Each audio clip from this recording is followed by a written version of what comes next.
Hi friend, ఎర్రమట్టికి అయితే పోతున్నాం అనమాట. ఇల్లు అలకటానికి ఎర్రమట్టి, దేవుడు అలుపుకోవటానికి ఎర్రమట్టి కోసం పోతున్నా. అంటే నేను పేడ వేసి అలకను, ఎర్రమట్టితో అలుపుతాను అనమాట. చూసారా మా మనవాడు ఎలా కూర్చో ఉన్నాడు. వాడు కూడా మట్టికి వస్తున్నాడు. కూతురు బిడ్డ అనమాట వాడు. అడుగు మట్టి కోసం వస్తున్నాడు. చూడండి ఫ్రెండ్ ఎలా కూర్చో ఉన్నాడు వాడు. వాడిని నెట్టు పోయినా వస్తాడనమాట.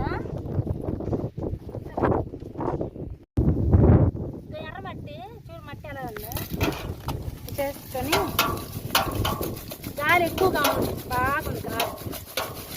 అంటే మెత్తటి మట్టి తీసుకుంటున్నాం అన్నమాట. బాగా అలుపుకోవచ్చు. అది అట్లా వచ్చింది, అట్లా వచ్చింది మొత్తం బాగా అలుపుతాం అన్నమాట. ఇలా మట్టి ఇది గట్ట మట్టి పోతే పొడి మట్టి వేసుకొని అట్లా నీళ్ళు పోయాలన్నమాట.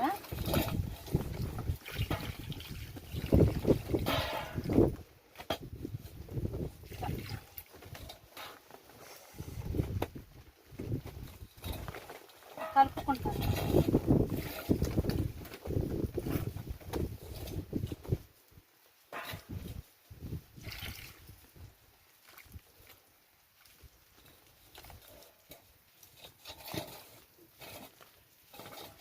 అలికేసాను, మాకు ఇది అలుకుతున్నాను ఇప్పుడు.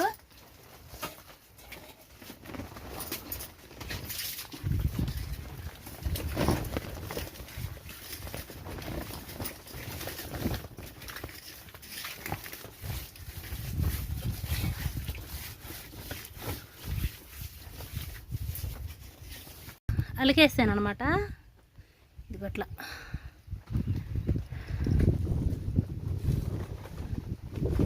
నీట్గా అలికేసాను. పూజ గదిలాగా పెట్టుకున్నాను. పూజ గది అనమాట. నీట్గా అలికేసా అట్లా. ఎర్రమట్టి అనమాట ఇది. నేను మట్టితోనే ఎర్రమట్టితోనే అలుపుకుంటాను ఎప్పుడు. అంటే పేడ పెట్టి అలకను అనమాట, మట్టితోనే అలుపుకుంటా. ముగ్గులు అయితే వేసేసాను అనమాట. ఆరిపోయింది, ముగ్గు అయితే వేసుకున్నాను. ఇట్లా బాగుందా ఫ్రెండ్స్? ముగ్గు బాగుందా?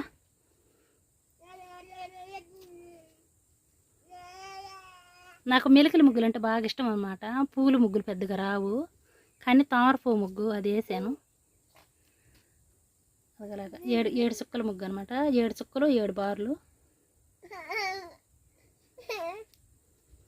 మెలికల ముగ్గులు అంటే భలే ఇష్టం అనమాట నాకు.